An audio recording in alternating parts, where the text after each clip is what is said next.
Je vous propose aujourd'hui une carte routière ou un déroulé qui permet d'accéder aux zones cérébrales très basses, celles en particulier qu'on a appelées l'onde epsilon.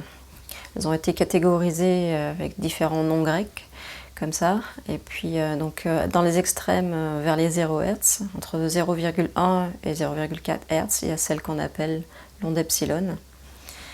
Et on va voir que cette méditation nous amène à cet état de non-être, à cet état de vide absolu, de néant complet, où il n'y a plus personne aux commandes. Et en fait, en parallèle, ensuite, il est possible aussi d'accéder à l'autre spectre extrême, c'est-à-dire l'onde lambda qui est apparemment dans les 200 et plus Hertz.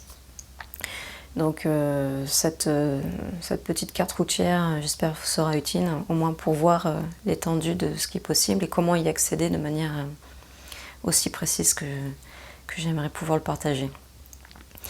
Donc pour commencer, rien de formel dans la posture, simplement être assis en tailleur, les mains relaxées sur les genoux. Du moment que vous êtes à l'aise, en fait, c'est le principal, les yeux fermés. Et donc on va commencer par se concentrer sur l'expiration et découvrir notre point de connexion avec ce vide, avec ce silence intérieur, au bout de l'expire. Donc en fait on prend une expiration pour commencer, par exemple, et on va expirer lentement vers le vide complet. Donc on vide complètement les poumons et au bout de ce vide, vous allez prendre conscience de ce silence, de ce vide, de ce noir, cette absence d'image mentale. Il ne se passe rien, c'est une immobilité complète que l'on trouve au bout de l'expire. Et c'est ce point-là que vous allez garder en conscience. Ce point, enfin c'est même pas un point, c'est une absence d'objet. Il n'y a plus rien. Et donc on va prendre contact avec cet espace au bout de l'expire.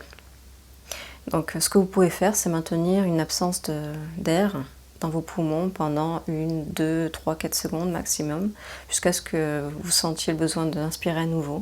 Et vous répétez ces respirations contrôlées, au début en tout cas, 3, 4, 5 fois, le temps de vraiment vous installer dans cet espace de silence, dans cet espace immobile, dans ce vide complet, au bout de l'expire. Et ensuite, vous allez reprendre une expiration normale, qui va devenir de plus en plus subtile au fil de la méditation. Et donc, on va comme ça rentrer dans des paliers, comme un plongeur va rentrer en apnée, ou comme quand on rentre dans le sommeil, en fait. Et c'est avec cette même insouciance que l'on va rentrer de plus en plus profondément dans cet espace de silence, d'immobilité, de vide en nous-mêmes. Ce silence que nous sommes. Et petit à petit, nous allons sentir notre rythme cardiaque ralentir, nous allons sentir que la quantité d'informations qui va et qui vient, qui sont comme des vagues, va commencer vraiment à diminuer. Et à chaque fois que nous sommes distraits, nous revenons distraits par ces informations qui sont comme des vagues, par exemple des informations du corps physique, du style, par exemple, vous allez sentir que votre rythme cardiaque ralentit.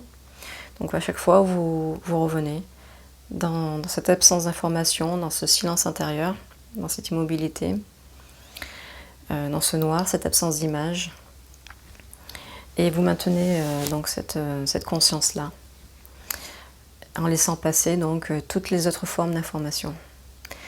Et donc vous continuez à plonger comme ça dans ces paliers petit à petit, de plus en plus profondément, de plus en plus profondément, de plus en plus profondément, jusqu'à ce qu'il n'y ait plus que ce témoin qui va subsister.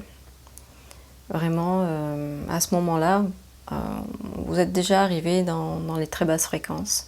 Il n'y a plus qu'une conscience de ce qui est en train de se passer. C'est ce qui reste en fait avant le non-être, avant l'absence de soi, avant la disparition complète, dans le vide complet, de toute forme d'être ou de conscience de soi. Et donc à ce moment-là, vous allez lâcher également. Avec cette même insouciance, il n'y a plus rien à tenir, il n'y a plus rien à saisir. Il n'y a plus de contrôle de cette méditation. Il n'y a plus personne, en fait, en charge de ce qui est en train de se passer. Il n'y a plus de témoin qui prend note, qui mémorise ce qui est en train de se passer. Et donc à ce moment-là, on rentre dans le néant complet. On est fondu, il y a une absorption dans le néant, dans le vide. Et il n'y a plus que le vide, donc le vide est. Il n'y a plus personne pour être conscient de ce vide, le vide est. Et à ce moment-là, il y a un autre palier encore plus profondément. Dans ce néant, on peut continuer un peu plus loin. C'est à ce moment-là, apparemment, qu'apparaissent les ondes lambda, c'est-à-dire cette fréquence à l'extrême de l'autre côté. Parce que là, on était vers un électroencéphalogramme plat, et puis apparemment apparaissent l'opposé, c'est-à-dire les ondes de 100 Hz ou plus, ou en tout cas dans les ondes de l'extrême. Il faudrait pouvoir mesurer ça. Elles ont été mesurées, évidemment, vous trouverez de la documentation là-dessus, c'est pour ça que j'en parle. Mais dans votre expérience, vous ne le saurez pas, évidemment. Donc, à ce moment-là, quand vous êtes passé de l'autre côté, c'est-à-dire qu'il n'y a plus personne aux commandes, à ce moment-là, quelque chose d'autre prend la place.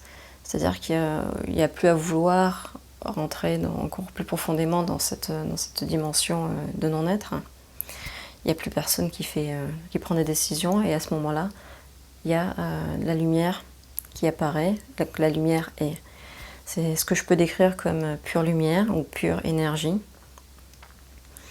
Et ensuite, il y aurait, d'après certains écrits, transmissions dans le bouddhisme, d'autres paliers encore d'absorption dans cette lumière.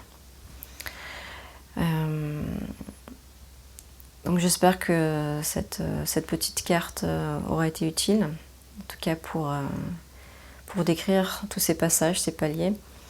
Et donc je vous dis à une prochaine vidéo.